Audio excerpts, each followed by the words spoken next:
രണ്ടാം പിണറായി സർക്കാരിലെ ഏറ്റവും ഇഷ്ടപ്പെട്ട ഒരു മന്ത്രി കെ രാജനാണ്. MLA-മാരുടെയും മന്ത്രിമാരുടെയും വീട് പണിയുമ്പോൾ വെള്ളം കിനിഞ്ഞ പൈസ കൊടുക്കും. സാങ്കേതികത്വം പറഞ്ഞു കഴിഞ്ഞാൽ നടക്കും. മന്ത്രി രാജൻ അല്ല അത് ചെയ്യേണ്ടത്. മന്ത്രി രാജൻ ഊരാളുങ്കൽ സൊസൈറ്റിയെ കൊണ്ട് അത് ചെയ്യിപ്പിക്കുകയാണ് ചെയ്യേണ്ടത്. കൂലിപ്പണിക്കാരുടെ സങ്കടം മനസ്സിലായിരുന്നെങ്കിൽ 16 പേരെ ഒരു കുടുംബത്തിൽ നിന്ന് നഷ്ടപ്പെട്ട് വെച്ച വീട് നിസാര മാസങ്ങൾക്കുള്ളിൽ നഷ്ടപ്പെട്ട നൗഫലിന്റെ സങ്കടം ഇവർക്ക് മനസ്സിലായി തന്നെ. ഞാൻ കൂലിപ്പണിക്കാരനായിരുന്നല്ലോ. കൂലിപ്പണി ഒരു മോശപ്പെട്ട പണിയല്ല. നമുക്ക് വേണ്ടി ചോദിക്കേണ്ട ആളാണ്, അല്ലാതെ അവർക്ക് വേണ്ടിയിട്ട് വാദിക്കേണ്ട ആളല്ല. ഇടയ്ക്കിടയ്ക്ക് ഓരോ വിവാദങ്ങളിൽ ചെന്നപ്പെടാറുണ്ട് ജിൻഡോ. ഈ അടുത്ത് മന്ത്രി രാജനെ കൂലിപ്പണിക്കാരൻ എന്ന് വിശേഷിപ്പിച്ചു എന്ന് പറഞ്ഞായിരുന്നു ഒരു സൈബർ ആക്രമണം. എന്തായിരുന്നു ആ റീലുണ്ടാക്കിയത്? ജിൻഡോയാണോ?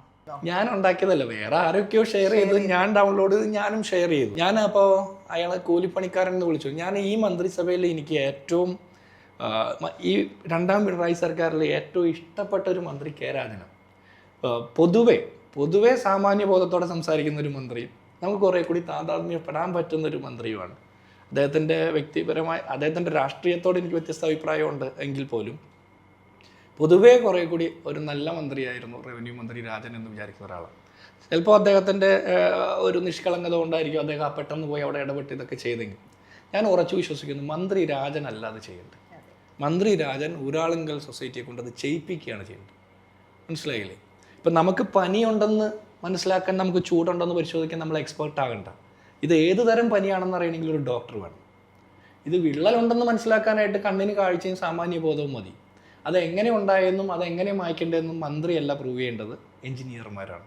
അല്ലേ? ലോകോത്തര മാതൃക അല്ലെങ്കിൽ ഭൂകമ്പത്തെ അതിജീവിക്കും, പ്രകൃതി ദുരന്തത്തെ അതിജീവിക്കും എന്ന് പറഞ്ഞുകൊടുത്ത് വെള്ളം കിനിയാൻ പാടില്ല. എൻ്റെ വീട് പണിതിട്ട് 12 വർഷത്തിലധികമായി, വെള്ളം കിനിയുന്നില്ലല്ലോ. മനസ്സിലായില്ലേ? നമ്മുടെ ഇപ്പോൾ പാർട്ടി ഓഫീസ് പണിയുകയാണെങ്കിൽ വെള്ളം കിനിഞ്ഞാൽ പാർട്ടിക്കാർ പൈസ കൊടുക്കുമോ? ഇല്ലല്ലോ.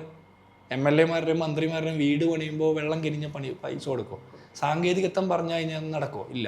പാവപ്പെട്ടവന് ഒരു സർക്കാരിൻ്റെ കെയർ ഓഫിൽ നാട്ടുകാർ മുഴുവൻ പണിത് കൊടുക്കുന്ന ഒരു സോഷ്യൽ ക്യാപിറ്റലിൽ വീഴ്ച വന്നപ്പോൾ എത്ര തിടുക്കത്തിൽ അത് മായ്ച്ചു കളയാൻ നോക്കുന്നത്. എന്നിട്ട് മന്ത്രി ഫേസ്ബുക്കിൽ പോസ്റ്റ് ഇട്ടു, എന്താ ആ നുണയും മായ്ച്ചു കളഞ്ഞു എന്ന്. അപ്പോഴാണ് ഞാൻ പോസ്റ്റ് ഇട്ടത്. അത് ഊരാളുങ്കൽ സൊസൈറ്റിയുടെ കൂലിപ്പണിക്കാരൻ്റെ നിലവാരത്തിലേക്ക് മാറിയതുകൊണ്ടാണ്. ഇപ്പോൾ ചിലർ പറഞ്ഞു കൂലിപ്പണിക്കാരൻ എന്ന് കളിയാക്കി, കൂലിപ്പണിക്കാർക്ക് സങ്കടം ഉണ്ടായി. എത്ര കൂലിപ്പണിക്കാർക്ക് സങ്കടം ഉണ്ടായി? കൂലിപ്പണിക്കാർ ആരും ഇത് അറിഞ്ഞിട്ട് പോലുമില്ല. കൂലിപ്പണിക്കാരുടെ സങ്കടം ഇവർക്ക് മനസ്സിലാകില്ല. കൂലിപ്പണിക്കാരുടെ സങ്കടം മനസ്സിലായിരുന്നെങ്കിൽ 16 പേരെ ഒരു കുടുംബത്തിൽ നിന്ന് നഷ്ടപ്പെട്ട് വെച്ച വീട് നിസാര മാസങ്ങൾക്കുള്ളിൽ നഷ്ടപ്പെട്ട നൗഫലിന്റെ സങ്കടം ഇവർക്ക് മനസ്സിലായി തന്നെ. കൂലിപ്പണിക്കാർക്കല്ല.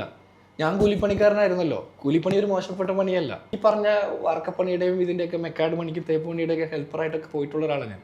നമുക്ക് മനസ്സിലാകും.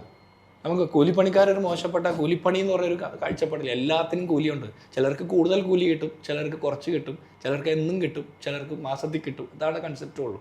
അപ്പോൾ കൂലിപ്പണിക്കാരൻ എന്ന് കളിയാക്കി എന്നാണ് പറയുന്നത്. ഞാൻ പറഞ്ഞത് ഊരാളുങ്കൽ സൊസൈറ്റിയുടെ കൂലിപ്പണിക്കാരൻ്റെ നിലവാരത്തിലേക്ക് എഴുത്തരം താണു. അത് ശരിയല്ല. അത് കേരളത്തിൻ്റെ റവന്യൂ വകുപ്പ് മന്ത്രിയാണ്. എക്സ്പേർട്ടുകൾ, എഞ്ചിനീയറിംഗ് എക്സ്പേർട്ടുകളാണ് അത് സാക്ഷ്യപ്പെടുത്തേണ്ടത്. മന്ത്രി BSc LLB ആണ്, വക്കീലാണ്. ഞാൻ മനസ്സിലാക്കുന്നിടത്തോളം മന്ത്രി അല്ല സാക്ഷ്യപ്പെടുത്തുന്നത്. മന്ത്രി അത് ചെയ്യിപ്പിക്കേണ്ടതാണ്. നമുക്ക് വേണ്ടി ചോദിക്കേണ്ട ആളാണ്, അല്ലാതെ അവർക്ക് വേണ്ടിയിട്ട് വാദിക്കേണ്ട ആളല്ല. അതുകൊണ്ടാണ് അത് ഇട്ടത്. അപ്പോൾ വിവാദങ്ങളിൽ പലരും പല അഭിപ്രായം പറയും. പക്ഷെ ഞാൻ എപ്പോഴും ഇങ്ങേയറ്റത്തെ മനുഷ്യനായിട്ടാണ് പറയുന്നത്. എന്നെ ഒരു കോൺഗ്രസ്സുകാരനായിട്ട് പോലും കാണണ്ടെന്നേ. എന്നെ ഒരു സാധാരണ മലയാളി, നികുതി കൊടുക്കുന്ന ഒരു ഇന്ത്യൻ പൗരൻ എന്നുള്ളതിലേക്ക് എന്നെ കണ്ടാൽ മതി. എൻ്റെ ചോദ്യം അതാണ്. അത് മന്ത്രിയാണ് ചെയ്യേണ്ടത്, അല്ല. അതുകൊണ്ടാണ് ആ വീഡിയോ ഇട്ടത്. പലരും പറഞ്ഞു പൊളിറ്റിക്കലി കറക്റ്റല്ല, രാഷ്ട്രീയ ബോധ്യമില്ല. മാധ്യമ രംഗത്ത് പ്രവർത്തിക്കുന്ന സഖാക്കന്മാർക്ക് അതുപോലെ പല പരിപ്രേക്ഷ്യങ്ങളുണ്ടാവും. ഇത് സാധാരണക്കാർക്ക് മനസ്സിലാകാത്തതും കൂടിയാണെന്ന് മനസ്സിലാക്കണം. മനസ്സിലായില്ലേ? ഈ കൂലിപ്പണിക്കാരൻ എന്ന് പറയുന്നത് അത് ഊരാളുങ്കലിൻ്റെ കൂലിപ്പണിക്കാരനായിപ്പോയി. അതല്ല, നമ്മുടെ നാട്ടിലെ സാധാരണക്കാരൻ്റെ ജോലിക്കാരനാണ് മന്ത്രി. അതായത് മന്ത്രിക്ക് ഉന്നതമായ സ്ഥാനം നമ്മൾ കൽപ്പിച്ചു കൊടുത്ത സ്ഥാനമല്ലേ. നമ്മുടെ വാഹനം, നമ്മുടെ പണം, നമ്മുടെ ശീതീകരിച്ച സൗകര്യം, ഇതൊക്കെ മന്ത്രിക്ക് കൊടുക്കുന്ന എന്തിനാ? നമ്മൾക്കേക്കാൾ വേഗത്തിൽ ഓടി നമുക്ക് വേണ്ടി പ്രവർത്തിക്കാൻ വേണ്ടിയിട്ടാണ്. അത് ചെയ്യുന്നതിന് പകരം ഈ കൊള്ളയടിക്കുന്ന ആഗോള അയ്യപ്പ സംഗമം നടത്തിയപ്പോൾ ശബരിമലയിൽ നിന്ന് നോക്കുകൂലി, ഭക്ഷണം കഴിച്ചവരുടെ ആയിരക്കണക്കിന് ഇരട്ടി ബില്ല് എഴുതിയ നോക്കുകൂലി വാങ്ങി ഊരാളുങ്കൽ സൊസൈറ്റിക്ക് വേണ്ടിയിട്ടല്ല മന്ത്രി പണിയെടുക്കേണ്ടത്, അല്ലേ? സോളാർ സിസ്റ്റം വരെ വെച്ച് പെയിൻ്റ് അടിച്ച് പുട്ടിയിട്ട് എല്ലാം കഴിഞ്ഞതിന് ശേഷം ഡാമിങ് നടത്താമെന്ന് പറഞ്ഞ് സാമാന്യ ബോധമുള്ളവർ വിശ്വസിക്കുമോ? വിശ്വസിക്കില്ലല്ലോ. ഞാൻ ഈ പണിക്ക് പോയിട്ടുള്ള ആളാണ്.